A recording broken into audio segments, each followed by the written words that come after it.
Alright, तो चर्चा की शुरुआत या शो की शुरुआत होने वाली है विमेंस वेडनेसडे से और जुड़ेंगे हम हमारे वुमेन व्यूअर्स के साथ, दर्शकों के साथ और उनके फाइनेंशियल पोर्टफोलियो पर उन्हें मार्गदर्शन देंगे। निवेश का पहला कदम अगर वो रख रही हैं तो उन्हें मार्गदर्शन दिलाएंगे। हमारे साथ आज मेहमान के तौर पर जुड़ गए हैं अर्चन गोयल, पीएमएस फंड मैनेजर और wealth management head bonanza portfolio.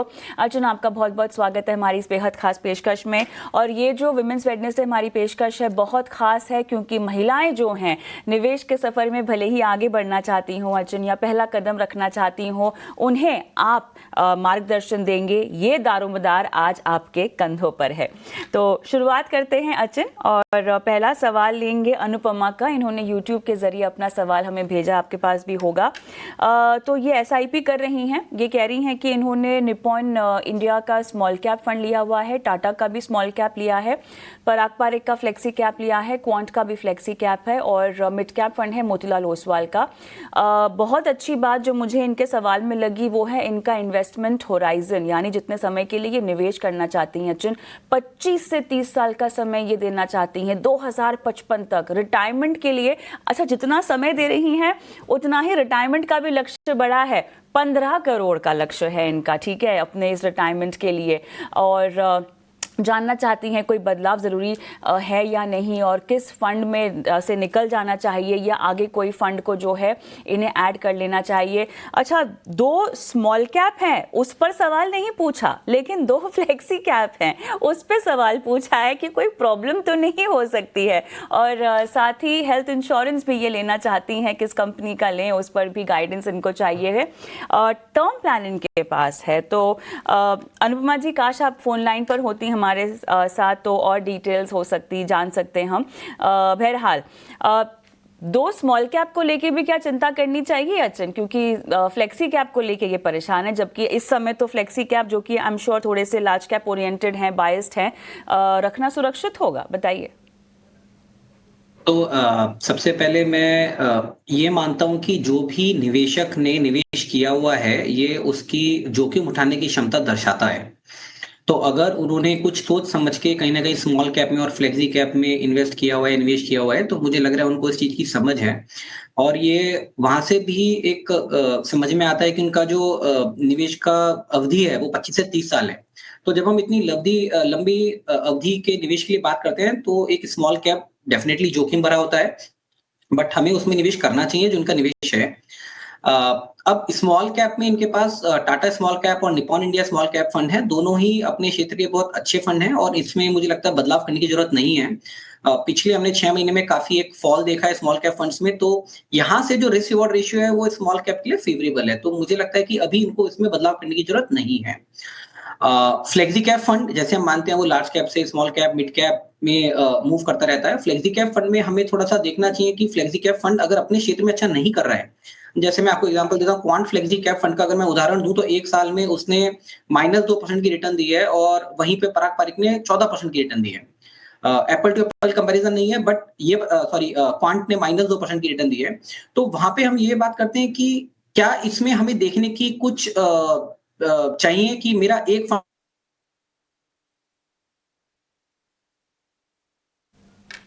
चलिए, मेरे ख्याल से थोड़ा सा ब्रॉडबैंड इशू आ रहा है अर्चन की तरफ से, लेकिन जैसा कि अर्चन यहाँ पे समझा रहे थे और उन्होंने अपने जवाब में अब तक किस तरह से एसआईपी के तो एक तो फ़ायदे हैं ही, लेकिन स्टेप अप करने की बहुत ज़रूरत है।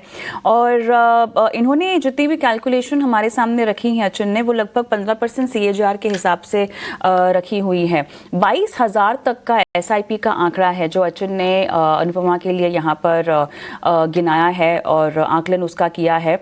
और फिलहाल क्योंकि वो 12,000 कर रही हैं, जब जब हो सके अपने निवेश को बढ़ाने की कोशिश करें, स्टेप अप करने की कोशिश करें, क्योंकि स्टेप अप करना बहुत ज़रूरी होगा। और यही बात लागू होती है 250 रुपये की एसआईपी में भी। अगर आप वो भी कर रहे हैं तो उसे भी शुरुआत भले ही आप 250 रुपये से कर दीजिए, माफ़ कीजिएगा, 250 रुपये से शुरुआत कर दीजिए, लेकिन बढ़ाना उसको बहुत ज़रूरी है। बाकी फ्लेक्सी कैप जहाँ तक बात है, जो सवाल पूछा हमारी दर्शक ने, उस पर अचिन मेरे साथ अब जुड़ चुके हैं। अचिन, शायद कनेक्शन यहाँ पर थोड़ा सा वीक हो गया, आप कंटिन्यू कर सकते हैं। तो अभी जो हम लक्ष्य रखा है अनुपमा जी का, उसके बारे में बात करते हैं। तो इन्होंने जो निर्धारित किया है लक्ष्य की 15 करोड़ रुपए इनको तकरीबन 30 साल में चाहिए। तो इनको जो एसआईपी करनी पड़ती है वो 22,000 रुपए हर महीने इनको निवेश करना चाहिए। परंतु अभी जो ये निवेश कर रही हैं वो तकरीबन 12,000 रुपए निवेश कर रही हैं। तो अगर ये 12,000 करती हैं और हर साल 10% से स्टेप अप करती हैं तो भी अपने लक्ष्य को आराम से अचीव कर पाएंगी। और अगर ये स्टेप अप नहीं करना चाहती और इनको लग रहा है कि नहीं मैं कांस्टेंट एसआईपी करूंगी तो इनको 22,000 रुपए निवेश करना चाहिए। तो वहां पे हल्का सा इनको समझना चाहिए कि क्या ये स्टेप अप कर पाएंगी, तो जो बहुत रियलिस्टिक है क्योंकि हर साल कहीं ना कहीं आमदनी बढ़ती है, हमारी इनकम बढ़ती है, तो वो एक रियलिस्टिक सिनेरियो है। तो मेरी इनको सलाह है कि ये क्वांट फ्लेक्सी कैप में से निकल के जेएम फ्लेक्सी कैप फंड में आए और अगर अपना निवेश स्टेप अप करेंगी 10% सालाना तो ये अपने लक्ष्य को डेफिनेटली अचीव कर पाएंगी। अचिन, जेएम फ्लेक्सी कैप क्यों और एचडीएफसी फ्लेक्सी कैप क्यों नहीं? अगर मैं इस क्षेत्र में अगेन जब हम फ्लेक्सी कैप फंड्स देखते हैं, ये जो मैं आपको बता रहा हूं कि एक सेक्टर में निवेश करते हैं और आप एक हिस्टोरिकल डेटा के ऊपर एक एनालिसिस करते हैं कि क्या ये फंड मैनेजर समय पे प्रॉपर बदलाव कर रहा है या नहीं कर रहा है। तो अगर मैं एच और जेएम में कुछ बहुत ज्यादा डिफरेंस करूंगा तो ऐसा नहीं कि एचडीएफसी नहीं करना चाहिए, एचडीएफसी फ्लेक्सी कैप फंड भी अच्छा है। तो आप अगर मेरे को ऑप्शन पूछेंगे तो तीनों दे दूंगा, बट क्योंकि हम लोगों को एक फंड बताना है and we don't want to confuse investor, तो मैंने एक जेएम फ्लेक्सी कैप फंड दिया है क्योंकि हमारा जो अपना प्रोप्राइटरी रैंकिंग टूल है जिसमें हम डेटा को 1 साल 3 साल 5 साल के ऊपर हम रिटर्न्स देखते हैं, रिस्क रेशियो देखते हैं कि एक फंड ने अगर रिटर्न दिया है तो उसने कितना जोखिम उठाया है। तो हम उस पैरामीटर को थोड़े से अगर मद्देनजर देखते हैं, फिर कॉन्सेंट्रेशन रिस्क कि उस फंड ने कितना कॉन्सेंट्रेशन है स्टॉक्स का, तो मुझे 4-5 जानना था, पैरामीटर। तो वही जी। जानना था मुझे कि क्या है पोर्टफोलियो कैसे है जेएम फ्लेक्सी कैप का, क्योंकि आप अगर यहाँ पर आपकी एक स्टैंडर्ड है जो आप जिसके बिना पर आप ये सब कंपेयर करते हैं, तो किस तरह से पोर्टफोलियो मिक्स है? देखिए, अधिकतर फ्लेक्सी कैप जो हम समझते हैं बहुत लार्ज कैप बायस्ड भी होते हैं, ठीक है। तो इस स्ट्रैटेजी में अगर हम देखें तो जेएम फ्लेक्सी कैप का किस तरह का पोर्टफोलियो है, मिड कैप और स्मॉल कैप में कितना उसका एक्सपोजर होगा, कुछ जानकारी अगर आप दे पाए हमारे दर्शकों को। जी, मैं आपको इसका देता हूँ, जेएम फ्लेक्सी आपका जी जी जी, क्योंकि इनके पास 2 स्मॉल कैप में तो कोई दिक्कत नहीं है ना, उनमें तो बने रह सकते हैं। उसमें बने रह सकते हैं, उसमें कहीं पे हम लोगों को वो नहीं है कि इनको चेंज करना चाहिए। JM flexi cap quant flexi cap was the only fund जहां पे परफॉर्मेंस नहीं हो रही थी। तो अगर हम देखते हैं अधिकतर आप अगर इनका निवेश देखते हैं तो बैंकिंग साइड में एक अच्छा निवेश है जेएम फ्लेक्सी कैप का। जो बैंकिंग एंड फाइनेंशियल्स हैं, हम लोग तकरीबन 31%, 30 से 31% बैंकिंग एंड फाइनेंशियल्स की बात कर रहे हैं। अगर हम स्टॉक मार्केट में देखते हैं, क्योंकि इवेंचुअली म्यूचुअल फंड्स आपके मार्केट में निवेश करते हैं, तो बैंकिंग एंड फाइनेंस में रिसेंटली बहुत सारी एक्टिविटीज हुई हैं जिसकी वजह से हमें लग रहा है कि अभी आने वाले समय में ये क्षेत्र अच्छा करेगा बैंकिंग एंड फाइनेंस। तो यहाँ पे एक हम लोगों को बोलते हैं ना कॉन्फिडेंस मिलता है। बिल्कुल। दूसरा अगर मैं देखता हूँ कि टॉप 5 स्टॉक्स जो हैं उनमें कॉन्सेंट्रेशन कितना है जेएम फ्लेक्सी ऐप का फंड का, तो वो तकरीबन 23% का कॉन्सेंट्रेशन है इसमें। ठीक है। तो 2-3 पैरामीटर्स पे अगर आप देखते हैं तो आपको लगेगा नहीं जेएम फ्लेक्सी कैप हल्का सा, मैं ये नहीं बोल रहा हूँ कि बहुत ज्यादा डिफरेंस रहेगा, बट शायद थोड़ा सा उम्दा एचडीएफसी फ्लेक्सी कैप फंड से रहेगा। ऑलराइट, चलिए, काफ़ी विस्तार से आपने सलाह दी, काफ़ी मंथन किया हमने इनके पोर्टफोलियो पर। All the best Anupama. और अब अंशिका का हम सवाल लेते हैं अचिन, और सरकारी कर्मचारी हैं और अप्रैल 2024 से इन्होंने इन्वेस्टमेंट की शुरुआत भी की है, ऐसा बोल रही हैं। कुछ फंड्स जो कि नाम मैं बता देती हूँ, आईसीआईसीआई का ब्लू चिप है, क्वांट का एक्टिव है इनके पास, मोतीलाल ओसवाल का मिड कैप है, स्मॉल कैप टाटा का और निपॉन का और क्वांट का भी है।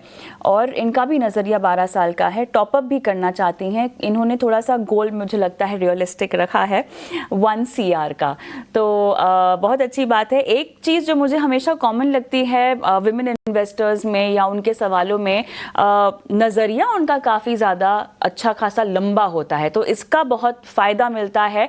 और जैसे कि कई रिपोर्ट्स ने ये बात साबित भी की है कि महिलाएं जो हैं थोड़ी सी ज़्यादा धीरज वाली निवेशक होती हैं, रिस्क भी वो लेती हैं लेकिन उसके साथ साथ पेशेंस भी उनमें बहुत होता है, वही सवालों में भी झलकता है। अचिन, अब बताइए अंशिका को क्या आप सलाह देंगे?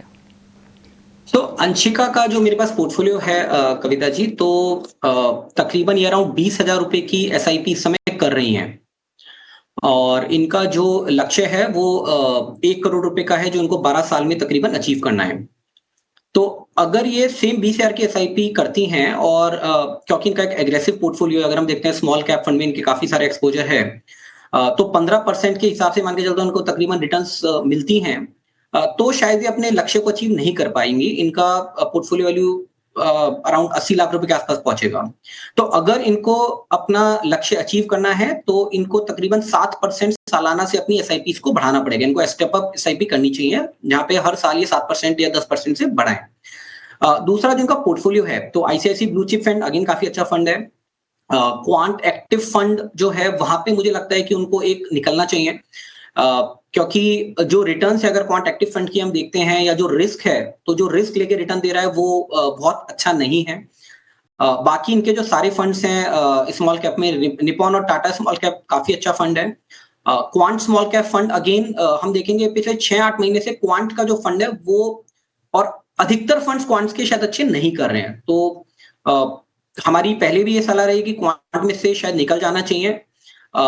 और अभी भी मैं ये बोलूँगा कि क्वांट स्मॉल कैप फंड में से बदल के ये अपना निवेश बंधन स्मॉल कैप फंड में करें।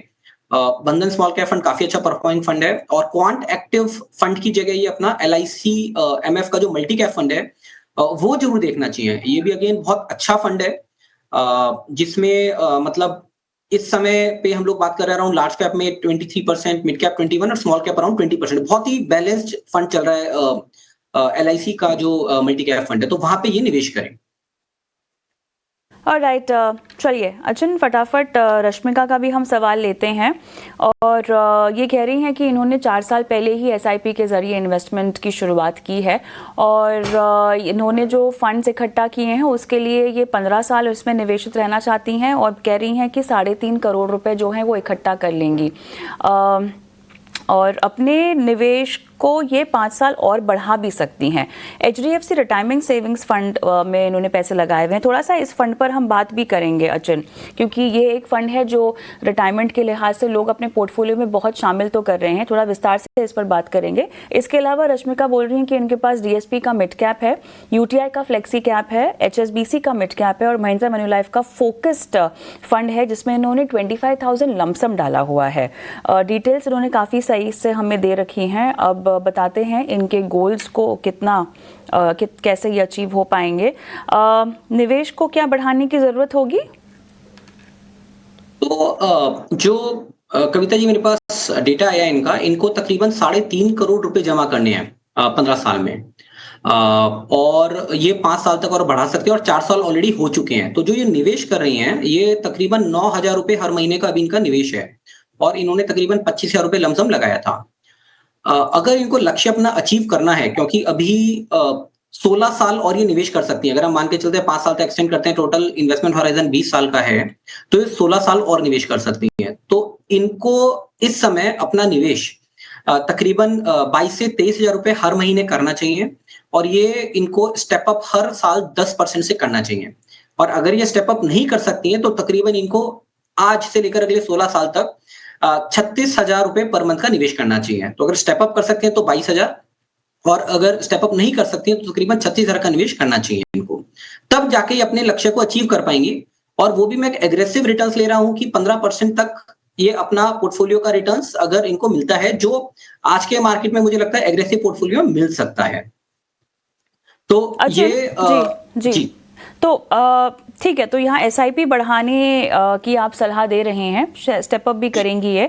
जो मैं शुरुआत में कह रही थी जब इनका सवाल लिया, रिटायरमेंट सेविंग्स फंड ये लोकप्रिय हो रहे हैं। एक तो देखिए, रिटायरमेंट जब शब्द आ जाता है तो लोग उस पर ऑटोमेटिकली आकर्षित हो जाते हैं, भले इंश्योरेंस की तरफ से हो या म्यूचुअल फंड हो या कोई और तरह का प्रोडक्ट हो।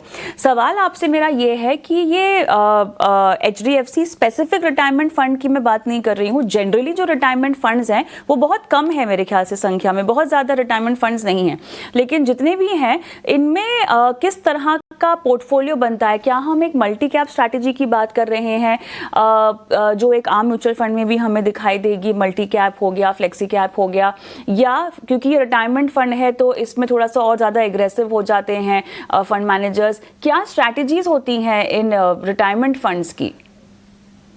देखिए कविता जी, अगर हम नाम से आते हैं नॉर्मली जो रिटायरमेंट फंड्स है, जैसे वर्ड है रिटायरमेंट, तो वहाँ पे लोग थोड़ा-सा सेफ एंड सिक्योर एक्सपेक्ट करते हैं। तो सबसे पहले तो आप मान के चलिए कि इसमें अधिकतर जो निवेश होता है वो आपका लार्ज कैप क्षेत्र में ही होता है। ऐसा नहीं है कि इसमें आपका जो है बहुत सारा स्मॉल कैप या मिड कैप का एक्सपोज़र रहेगा। परंतु अगर हम दूसरे नज़रिए से देखें कि कोई भी आदमी अगर रिटायरमेंट फंड के लिए निवेश कर रहा है, तो उसके पास एक लंबी अवधि भी होती है। तो इसमें ऑन एन एवरेज आप मान के चलिए कि अराउंड 60 से 65% के आसपास आपका लार्ज कैप फंड का निवेश रहता है, बहुत सारे रिटायरमेंट फंड्स में। और बाकी जो मिड कैप, स्मॉल कैप में है, उसमें अराउंड 20 टू 30% का निवेश रहता है। तो ये एक अधिकतर जो है रिटायरमेंट फंड्स का इन्वेस्टमेंट एक्सपोज़र रहता है। और क्या ये बहुत ज़्यादा फ्लेक्सी कैप से या उससे अलग रहते हैं, अगर हम देखेंगे तो आपको बहुत ज़्यादा शायद डिफरेंस नहीं मिलेगा इनमें। तो रिटायरमेंट है। फंड एक टाइम पे थे जहाँ पे था जी। कि हाँ। आपका निवेश रहेगा, बट मोर और लेस फ्लेक्सी कैप और लार्ज कैप फंड का तो मिक्सचर फिर में। फायदा क्या हुआ अचिन? क्योंकि देखिए रिटायरमेंट जैसे लक्ष्य की हम बात कर रहे हैं, आप अग्रेसिव जा सकते हैं ना थोड़ा, अगर आपके पास टाइम है तो। उससे अच्छा तो फिर आप एक प्योर मिड कैप या स्मॉल कैप ले लीजिए, या आप एक मल्टी कैप ले लीजिए। क्योंकि अगर लार्ज कैप ही है अधिकतर इस तरह के फंड में, तो जो हम फायदे की बात कर रहे हैं, जो हम कंपाउंडिंग की बात कर रहे हैं, लॉन्ग टर्म के फायदे की बात कर रहे हैं, रिटायरमेंट एज अ गोल की, वो तो आपको मिलेगा ही नहीं फिर। अ, तो जैसे मैंने बोला कि अगर आप फ्लेक्सी कैप लेते हैं या रिटायरमेंट फंड लेते हैं, तो क्या बहुत ज़्यादा, अगर हम बिल्कुल कंपोनेंट लेवल पे जाते हैं स्टॉक्स में या कंपोजिशन में, क्या मुझे बहुत ज़्यादा बेनिफिट मिल रहा है? प्रोबेबली नहीं मिल रहा है। तो यू आर राइट कि कविता जी, कि हम इसकी जगह शायद हम रेगुलर फ्लेक्सी कैप या मिड कैप या स्मॉल कैप से भी लक्ष्य पूरा कर सकते हैं, डेफिनिटली कर सकते हैं। पर इसमें बस एक समझने की बात ये है कि एक इक्विटी प्लान हो गया, इसमें अगर हम हाइब्रिड या कुछ बैलेंस प्लान लेते हैं रिटायरमेंट के लिए, वहां पे आपको एक डेट का समेशन मिलता है। तो हाइब्रिड में आपका इक्विटी भी हो सकता है, आपका हाइब्रिड भी हो सकता है, आपका हाइब्रिड डेट भी हो सकता है। तो अगर आप प्योर इक्विटी ले रहे हैं, तो मैं आपसे सहमति रखता हूं इसमें कि हमें शायद मिड कैप या स्मॉल कैप या मल्टी कैप से प्लान भी कर सकते हैं। हमें खाली नाम पे नहीं जाना चाहिए कि रिटायरमेंट फंड है। क्योंकि देखिए कोई भी निवेश स्ट्रैटेजी या विकल्प आप चूज कीजिए, इन्वेस्टमेंट ऑप्शन चूज कीजिए, महंगाई से ज्यादा रिटर्न आपके पास होना चाहिए, और महंगाई लंबी अवधि में आपकी कमाई को खा जाएगी। इसीलिए बहुत जरूरी है कि equity as an asset class का जितना हो सके आप फायदा उठाइए, और इसका सबसे बेहतर फायदा होता है जब आप कम उम्र में और जल्दी निवेश की शुरुआत करते हैं। बहरहाल अचिन, रोशनी का सवाल लेंगे। हिमाचल से इन्होंने अपना सवाल भेजा है और इन्हें शुभ शुरुआत करनी है अपने इन्वेस्टमेंट्स की, और एसआईपी के जरिए निवेश करना चाहती हैं। 15,000 रुपए हर महीना ये बोल रही हैं कि निवेश करेंगी। अच्छा, रोशनी 15,000 से निवेश करना चाहती है, लेकिन मैं चाहती हूँ क्योंकि अब देखिए 250 रुपए की एसआईपी भी शुरू हो गई है। एसबीआई ने जन निवेश से शुरुआत की है, बाकी फंड हाउसेस भी हो सकता है थोड़ा सा अपना कॉस्ट संभाल कर इसे लॉन्च करें।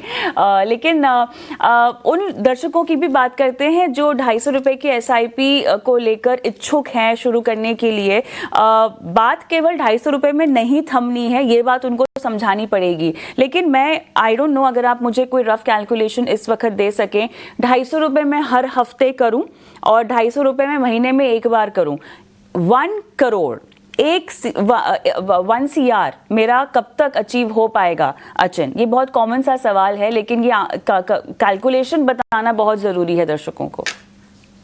तो मैं आपको जो मंथ का कैलकुलेशन है वो मैं आपको बता देता हूँ तकरीबन। तो अगर आप मान के चलिए 250 रुपए हर महीने निवेश कर रहे हैं, और आप तकरीबन 42 एक साल तक निवेश करते हैं, 250 रुपए आप हर महीने निवेश कर रहे हैं, और आप 42 साल तक निवेश करते हैं वो 250 रुपए, और 15% से आपका पोर्टफोलियो ग्रो करता है, तो तब जाके आप 1 करोड़ की रकम अपनी जमा कर पाएंगे। ऑलराइट। तो लंबी अवधि होती है 42 साल की, जी बट हाँ, अगर आप करते हैं 250 रुपए तो कर जी सकते हैं। जी जी, चलिए शुरुआत और तो बिल्कुल कर देनी चाहिए, लेकिन इस पे रुकना नहीं चाहिए, और मेरे ख्याल से निवेश बढ़ाने में ही समझदारी होगी अचिन।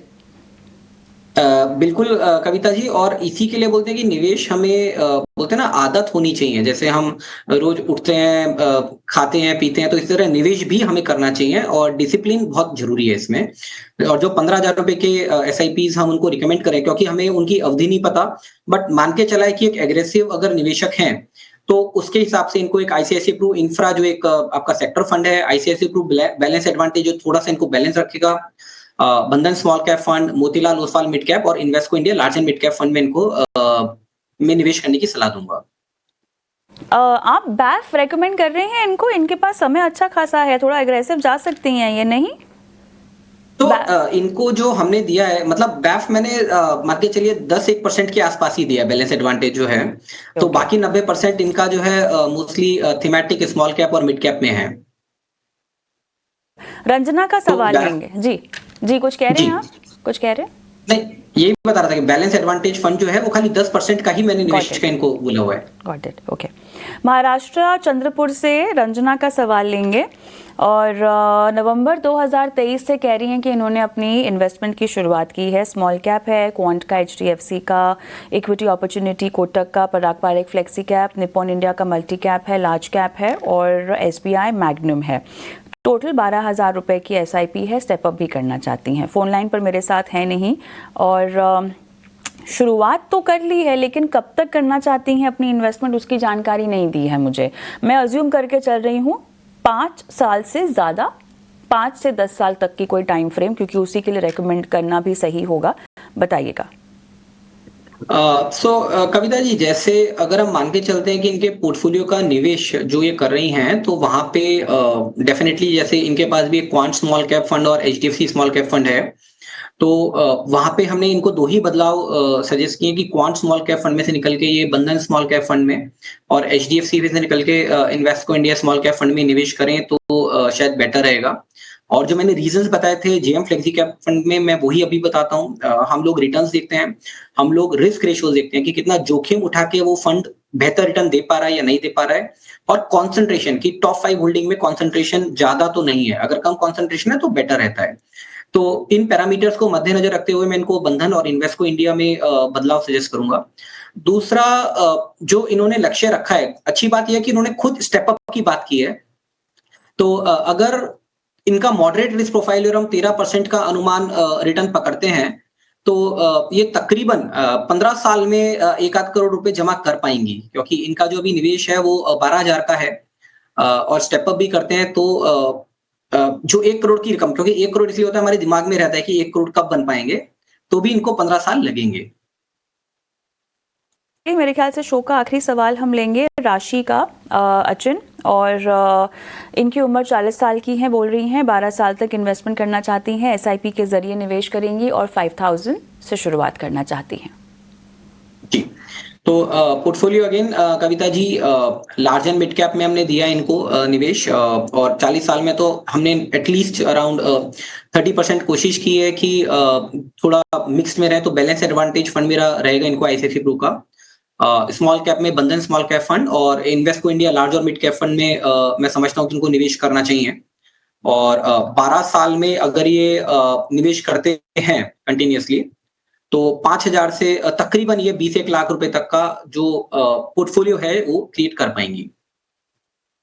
ऑलराइट, जितना हो सका हमने सवालों के जवाब दिए हैं हमारी महिला दर्शकों के, और अर्जुन, इसी के साथ इस हमारे सेगमेंट को हम यहीं समाप्त करते हैं। लेकिन आपने समय दिया, तमाम पोर्टफोलियो की, लाइफ फाइनेंशियल प्लानिंग की दर्शकों की बहुत बहुत धन्यवाद आपका। ऑलराइट।